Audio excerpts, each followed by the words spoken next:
I'm Raman, your Alberta Real Estate Tutor. Today we'll take a look at 8 strategies to ace your Alberta Real Estate Exam. We'll look at specific tips that you can apply on the exam day so that you go in there feeling very confident and you're able to ace that exam in no time. Hello, this is Raman, your Alberta Real Estate Tutor. We'll take a look at 8 strategies to ace your Alberta Real Estate Exam. These are the strategies for actual exam day. Strategy number 1 is to make sure you get some sleep the night before. It's very important that you come into the exam refreshed so that you are able to put that focus and attention on the exam. Number 2 is to know where you're going.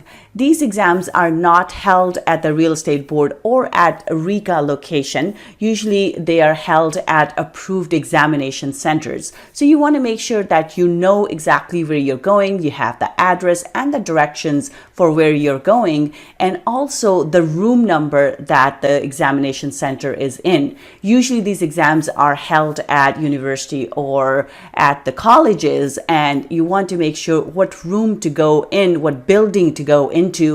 Otherwise, you could be wasting a lot of your time trying to find the right place. So make sure you have the room number as well as the address of the examination center prior to leaving your house. Number 3 is to arrive early. Many times you may have to go to a different location to pay your examination fee, or a different room to pay your examination fee than where the exam is being held. So you want to make sure that you ask that question either when you book your exam, or you allow yourself an extra half an hour or so in order to do the paperwork and get that stuff taken care of. So make sure you allow that extra time to make the payment and do the paperwork before actually going into the exam. So I'd say give yourself an extra 30 minutes. And when you're in the examination center, make sure you read your questions carefully. Sometimes they'll try to trick you with the questions. They can change a few words that can make a world of difference in terms of answering the question. For example, they may say, what are the responsibilities owed to the clients from a real estate agent? Or they can say, what are the responsibilities of the clients owed to the real estate agent? Now, there are just a couple of different words that have changed in this, but the question becomes a very different question and the answer will be different as well. So make sure you read the question carefully and pay attention to exactly what they're asking before you go to your answers. Now, if you do not know the answer to a question, apply the process of elimination. Generally, there will be a couple of options that will be completely wrong, so you can just mark them out, and then you'll be left with a couple of options that would make sense. And then just go with what makes sense most. So just think through it logically and see what makes the most sense to you and go with that option.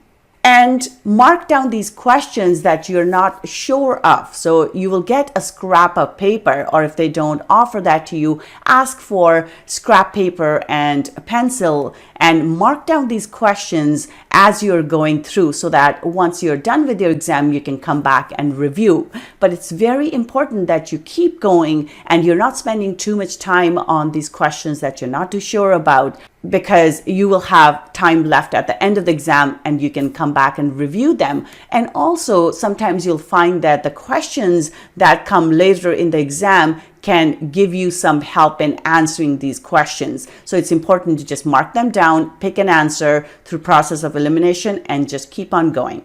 That brings us to time management. Time management is very important. So you will have 100 questions that you will have to answer and 3 hours to answer these questions.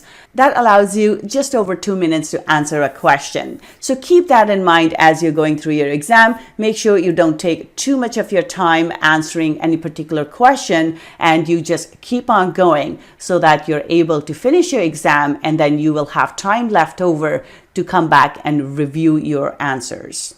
And number 8, make sure you do review your answers, because the ones that you may have picked before can change based on what you see later in the exam, because it may trigger something or the answer may actually be given in one of the following questions. So make sure you go through your exam one more time and review all the answers that you have provided. And if anything needs to be adjusted, you can adjust that.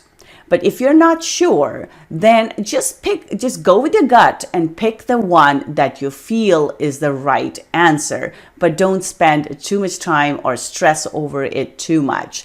Now, generally, like I said before, you'll have 3 hours to complete the exam and you have 100 questions. Most people generally get it done in about an hour and a half. So you have plenty of time left to review your questions.